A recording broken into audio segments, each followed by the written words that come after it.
Coogs house. The Houston Cougars just knocked off the undefeated Space U Citronauts, also known as those UCF Golden Knights, in a big way, and a comeback victory that was really pretty ugly.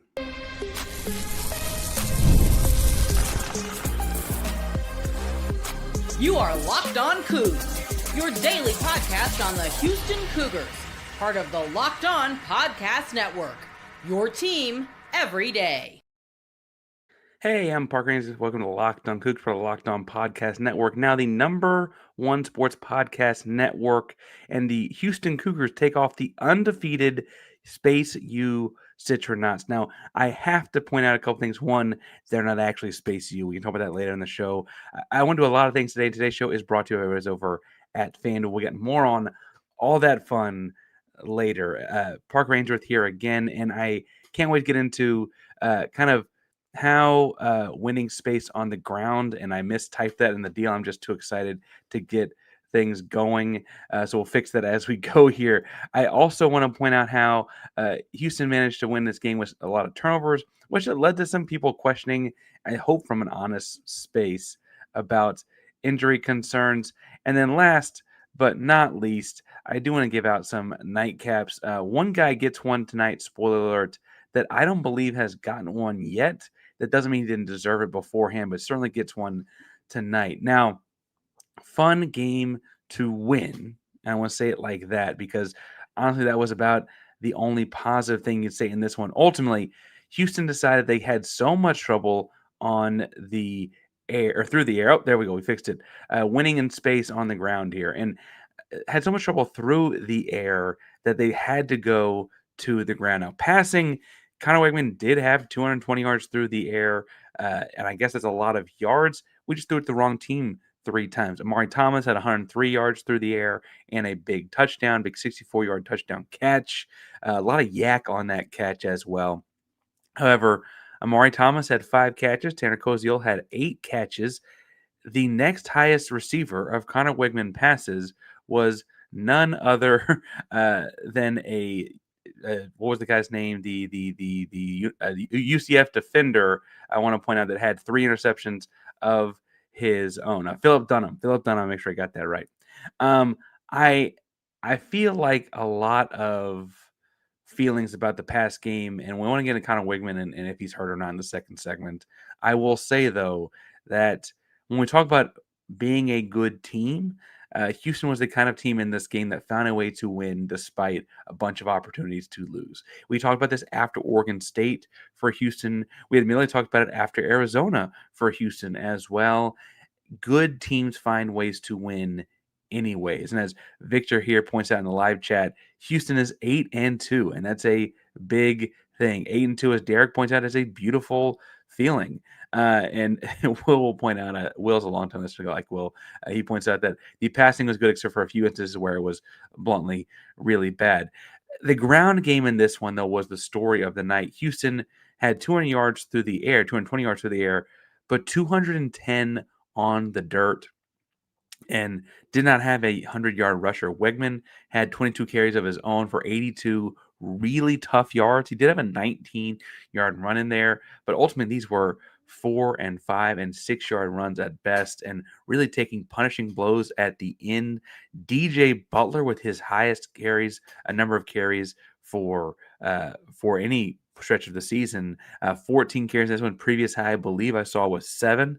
Dean Connors had 10 carries for 68 yards, and or talking about injuries, he looks like a guy that's pretty worn out and exhausted as well. This team has gone a long stretch in a row here of back-to-back weeks of football. Have not had a bye week in quite some time. Looking forward to getting that in for them. Houston is looking like a team, though, that is going to lean on this ground game more and more in the final couple of weeks of the season. And I thought it was interesting tonight. They kind of ran it a bunch of different ways. They ran traditional speed option. They ran under center QB dive.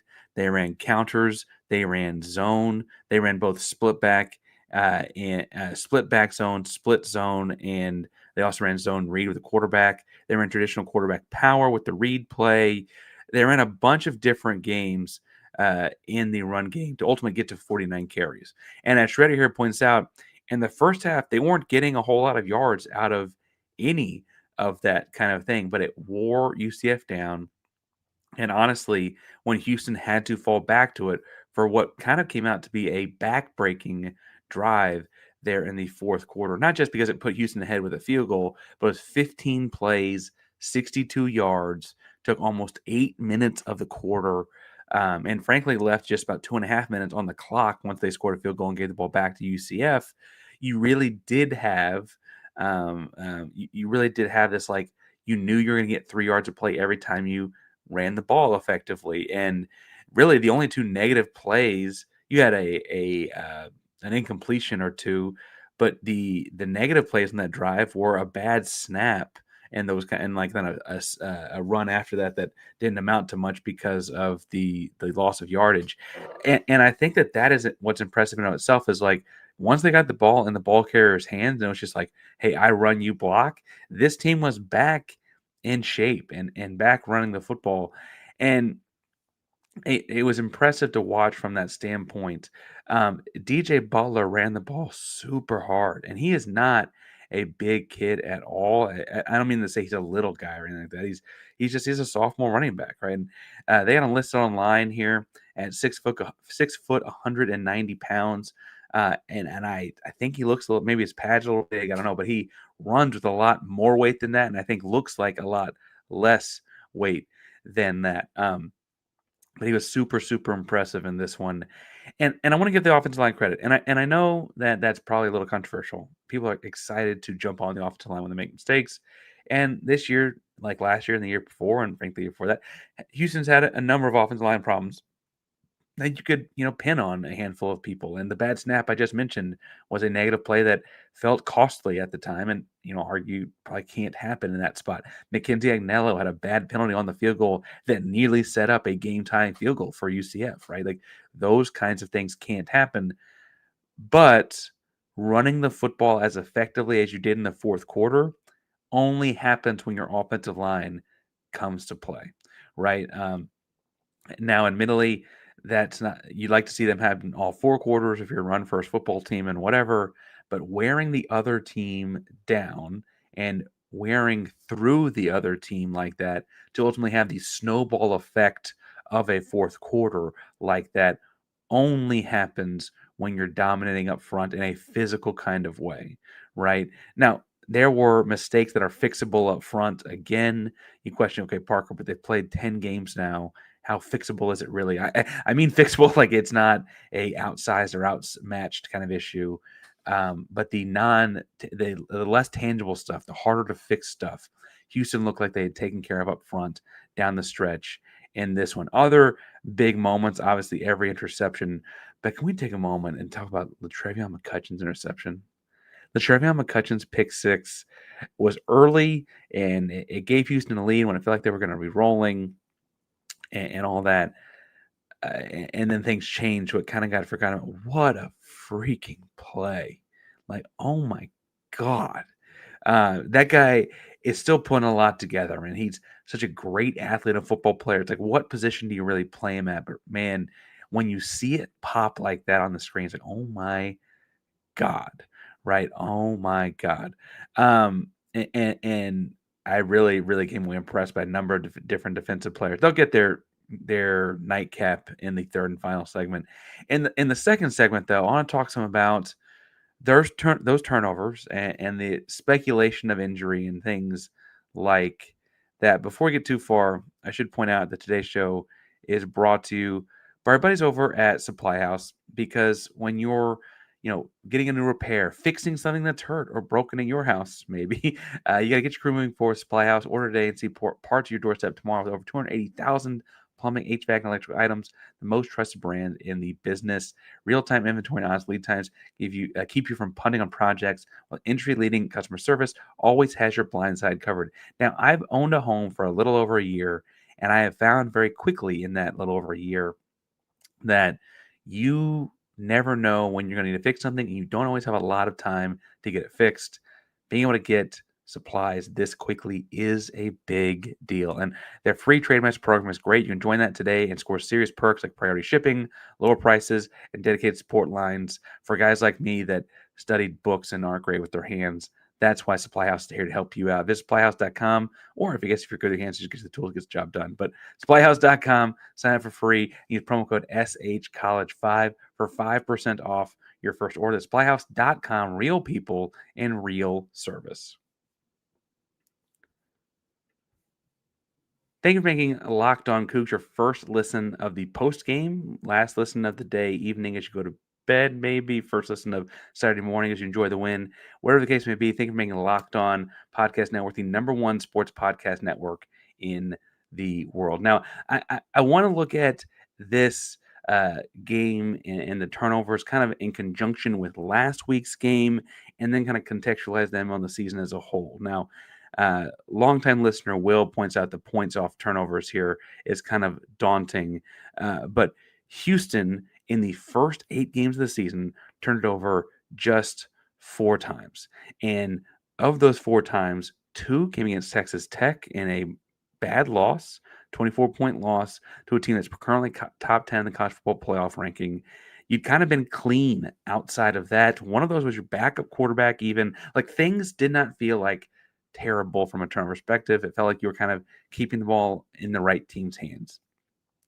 And then West Virginia happened. You have 4 turnovers, including a fumble where you're pulling back to throw the ball and the ball goes out of your hands, a turnover on a punt where it hits your freshman that's trying to block his butt off for the punt return, hits the back of his cleat, turning into a turnover, right? Those things happen. That's okay. Bad loss, flush it. In this game, Houston threw 3 interceptions to the same freaking player. like Philip Dunham had more catches than all but 2 Houston Cougars in this game as far as catches from Conner Weigman, and that ain't great. They did find a way to win, and they pulled it out, but Houston had their own big-time 4 turnover kind of day when you count the special teams turnover as well. And I could go through and tell you how the Zion Chris turnover in the Tech game is different than the fumble in the West Virginia game. It's different than the pick in the West Virginia game. It's different than the special teams turnovers in both games and whatever. I don't think it's helpful to go through one by one and placate to maybe a coaching staff or talk about to you, hey, these aren't so bad. They're each a little bit different. And that conversation can happen. I think it's valid. And I don't mean to say that they're all the same. Losing the ball and wheeling it back to throw is very different than throwing a 50-50 ball and your guy loses, right? That's the kind of pick that happened tonight. However, it raised an interesting question about Conner Weigman's health. And I don't want to speculate on injury, and I will say that for as information friendly as the Fritz program has been at Houston, they do kind of keep who's available and healthy pretty tight to the chest, and they don't want to give that competitive advantage out there to opponents. Is more so than keeping information from the public. But we do know that Conner Weigman has played hurt before. We read the Hummer report from CBS last spring about when he was transferring home to play for Houston, right, and how he had lost a spot at A&M. It kind of detailed how gruesome some of those injuries in his throwing arm were, right? Like he's a tough kid. You cannot take that away from Conner Weigman. That is a tough kid, and he played hurt at A&M, and we know he's done that before. We also know that he's gotten hurt often, and that's worrisome. He takes a ton of hits, even these design quarterback runs, and I could point out how design quarterback runs lead to a different kind of hit than dropping back to pass 60 times might, and those kind of things, and taking off on a scramble is a little different because the hits are bigger in those kind of situations than it might be if a quarterback designed to run or whatever. But none of that seems to matter as I double-check the quotes here to make sure nothing crazy is going on. The Travion McCutcheon, per Steve Helwick, Houston linebacker Travion McCutcheon defeating UCF in the Space game. They represent Space City, but so do we. We're the real Space City. Put that on a T-shirt. Someone in the Houston Athletics office put that on the T-shirt. Sorry, interjection here. Anyway, I look at Conner Weigman's play, and people are like, well, he's floating the ball. He's having trouble gripping the ball. And I got to be honest, and I'll defer to Martin Markin, GoCoogs.com contributor, who's a great scout and evaluator of talent. But he's always, since his time at Bridgeland, kind of floated the ball and shot put the ball some. I don't want to get into hand size. They'll do that at NFL Pro Days and whatever, but they do. That has kind of been a consistent. If there's any criticism of his game, even in high school, was that he floated the ball a lot and he would get stronger with age and so on. I do think that the shot putting may have gotten worse or whatever, but I don't know that I think it's like awful, awful, awful or anything like comparatively. I think that's just kind of a trait of his, and everyone's got things that make them good and things that make them, things they got to work on or whatever, right? And now the ball slipping out of his hand maybe have been something that had gotten hit on the play before, something early in the game or whatever. I don't know that he is seriously hurt. And I say that from a couple perspectives. One, um, when he did get hurt, and admittedly there was concussion protocol involved in that injury, but when he did get seriously hurt against Texas Tech, they were really quick to jump to Zion Chris, I thought, in the second quarter. And frankly, Zion has won Big 12 football games before. People don't like to watch running first quarterbacks, and Zion has had his troubles throwing the ball in the past, but he did win 3 Big 12 football games last year. I think you're in a comfortable spot if you really thought he was seriously injured. Further, Houston's success has been largely on the ground. We know Zion Chris can do that, right? Like that's not an area he struggles in necessarily. Um, I think the deal is honestly, this team in Houston has played a lot of football in a row. They haven't had a bye week in quite some time. They ultimately, they've gone was this 7, 8 games in a row, and they need some time off. Everyone else has had their bye weeks worked in. Houston had their early bye week early and are having their late bye week late in the season. Houston is therefore kind of worn down, and I think that has led to some of the other smaller nicks and bruises you're seeing. Carlos Allen played tonight, but it wasn't his best performance, and he was probable and questionable back and forth throughout the week. I think that those nicks and bruises are things you're seeing add up. I think the bye week is in this team at a great time. You have bye week, and then you play TCU and Baylor for a chance to ultimately get to 10 wins on a double-digit win season, and Willie Fritz's second year be tremendous. Now, great timing on that, and I wonder if some of this injury talk will subside after some time off for Conner. We did see Houston early in the season, struggle out of a bye week. And we're like, okay, this feels like the Houston of old, right? And a Dana Holgorsen era Houston Cougar team would absolutely have struggled in a post bye week scenario where there's just too much time off your feet or whatever and all that.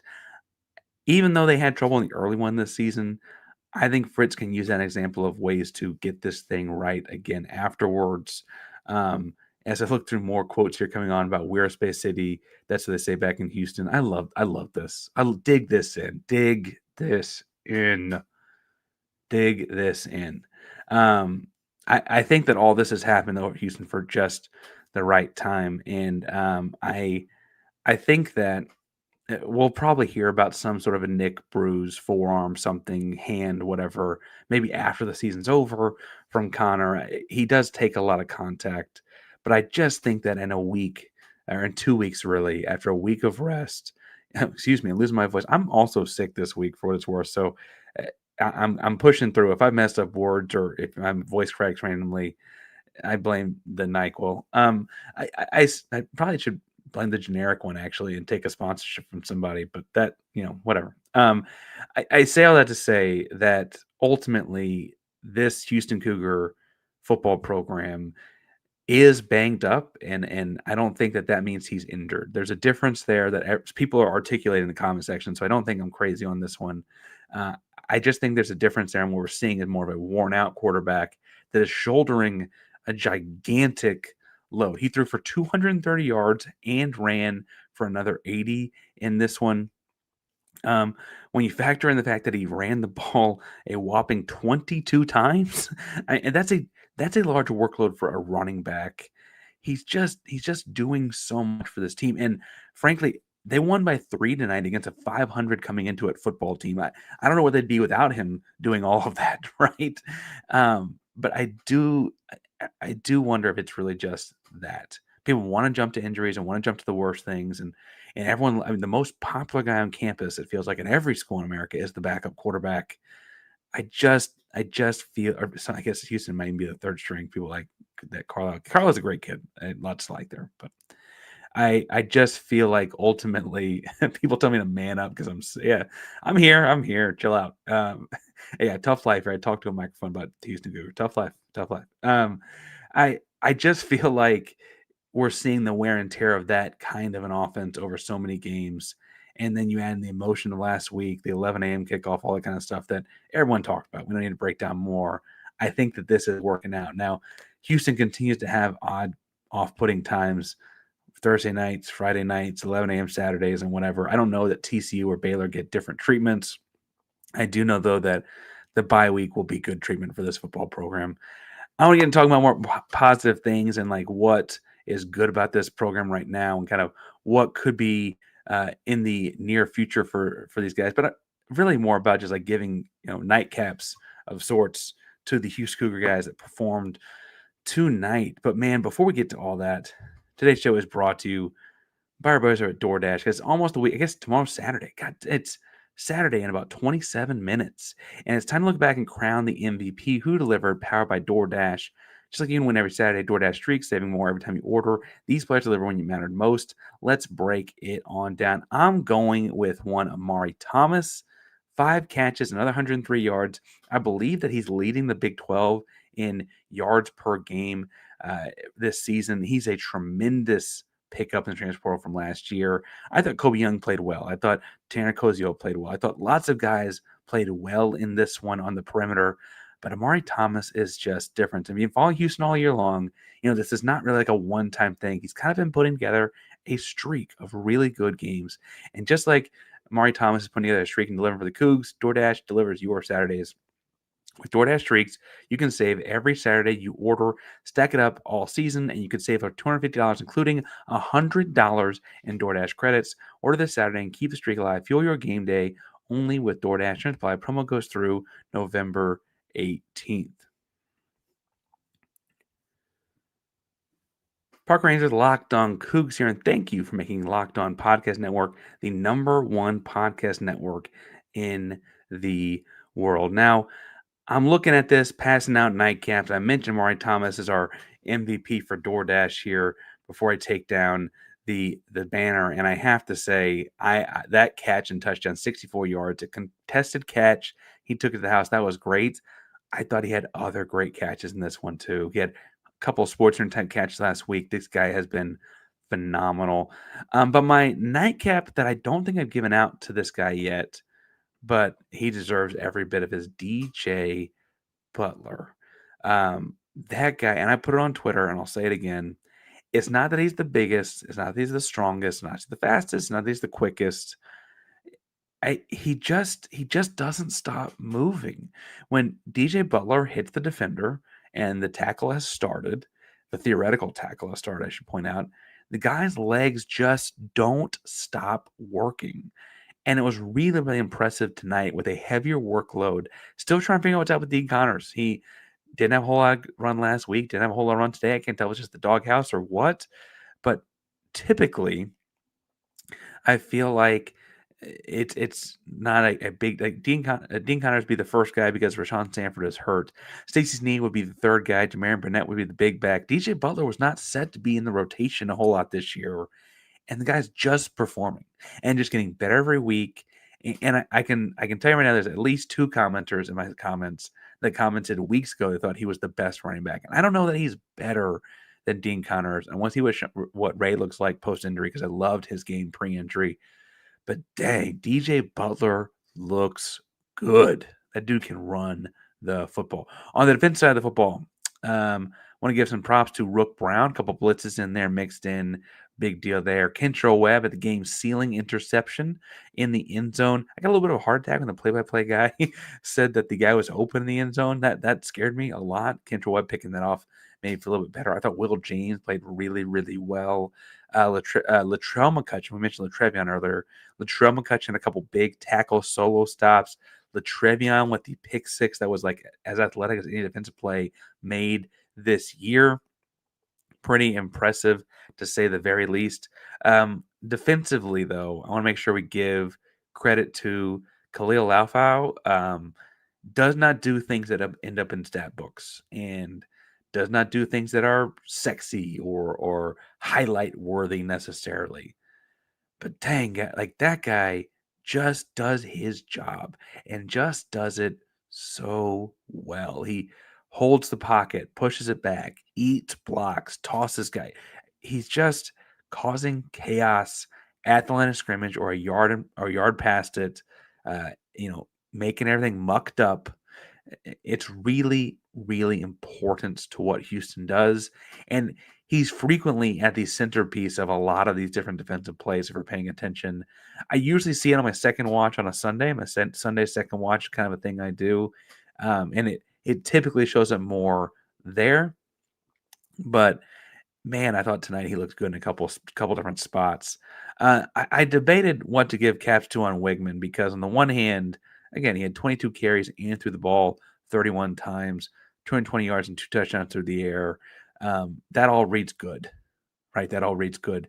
The 3 picks make me hesitant to just give him a straight up like that. Also put the game in jeopardy. Had they not thrown an interception this game or only thrown 1 interception this game, they probably win it by a couple scores. And instead, it was a nip and tuck, come back to win at the end with a field goal kind of game.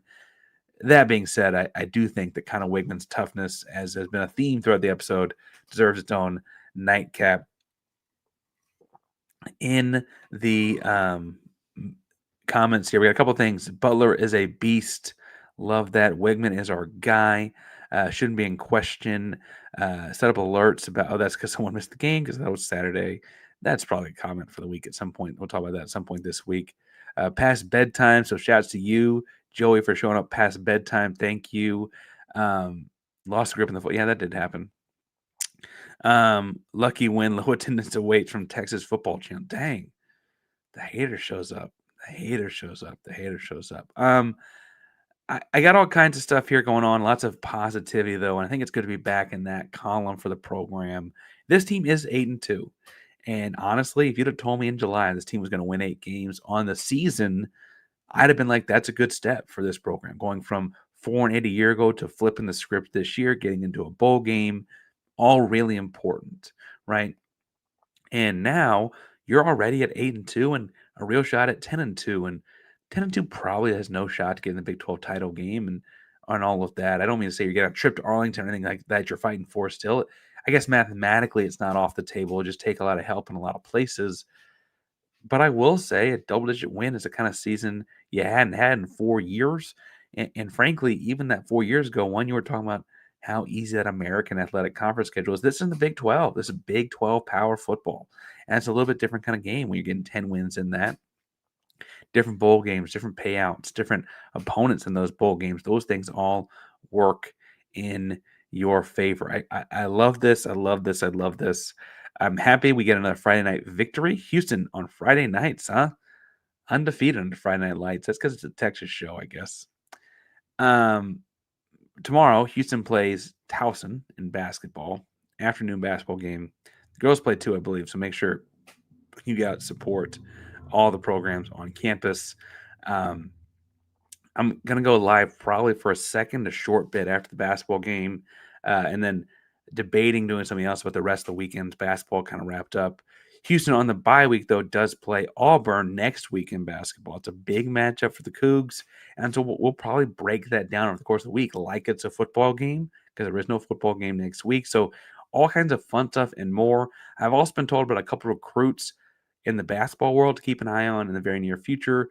So much so that one, I created some content for them, just kind of waiting to push live on it, push go on it, because I think it's kind of a done deal. But we'll get more on that fun later as things go. Thank you all for your support tonight and making Locked On Podcast Network the #1 podcast network for sports in the world. Really, really happy to be a part of it and happy to represent the University of Houston and the Cougars in that space. Great network to be a part of and a great school to represent and great programs to fight for. Two, Locked On Coogs, primarily the Locked On Podcast Network, is your team every single day. Go check out Locked On Big 12 or Locked On College Football for a second listen. I know that both Spencer and Drake were actually watching the Houston game because they both texted me when Kentrell Webb picked it off. Like, I thought the play-by-play said he was open, and I was like, thank God the play-by-play was wrong. This has been Always Be Locked on Coogs. Go Coogs.